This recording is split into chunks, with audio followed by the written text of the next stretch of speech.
મારા પપ્પાએ મારા માટે ઇન્વેસ્ટ કર્યું હતું, પેન્શનની ચિંતા કરી હતી, એટલે હું આજે મારા બિઝનેસ ઉપર ફોકસ કરી શક્યો છું. હવે મારો ટર્ન છે મારા બાળકો અને મારા બાળકોના બાળકો માટે ઇન્વેસ્ટ કરવાનો. પણ શેમાં ઇન્વેસ્ટ કરવું જોઈએ? જય શ્રી કૃષ્ણ દાદા. તમે એનપીએસ વાત્સલ્ય સ્કીમમાં ઇન્વેસ્ટ કરી શકો. આ એનપીએસ વાત્સલ્ય સ્કીમ એ કોના માટે છે? કોઈ પણ ભારતીય નાગરિક બાળકો છે જેમની ઉંમર 0 થી 18 વર્ષની છે, તો એમના વતી એમના ગાર્ડિયન આ સ્કીમમાં રોકાણ કરી શકે છે. હવે એ ગાર્ડિયન જો એનઆરઆઈ છે તો પણ એ આ સ્કીમનો લાભ લઈ શકશે. એનપીએસ વાત્સલ્યમાં દર વર્ષે મિનિમમ કોન્ટ્રીબ્યુશન કેટલું કરી શકીએ? મિનિમમ કોન્ટ્રીબ્યુશન એનપીએસ વાત્સલ્ય સ્કીમમાં દર વર્ષે 1000 રૂપિયાનું હોય છે. મેક્સિમમ કોઈ લિમિટ જ નથી.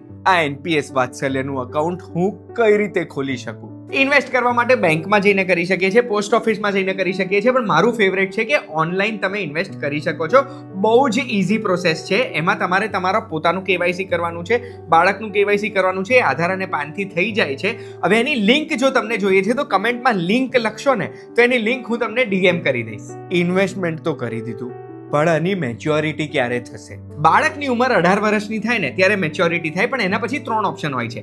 ઓપ્શન નંબર 1, અગર જે કોર્પસ છે 2.5 લાખ રૂપિયાથી ઓછું હોય તો પૂરેપૂરું કોર્પસ વિડ્રો કરી શકાય. ઓપ્શન નંબર 2, અગર કોર્પસ 2.5 લાખથી વધારે છે તો વિડ્રોવલ 20% થઈ શકશે અને 80%થી આપણે કોઈ એન્યુઇટી પ્લાન પરચેસ કરવો પડશે, જે 4, 5, 6% રિટર્ન આપણને વાર્ષિક આપે, જે આખી જીવન આપતું રહેશે.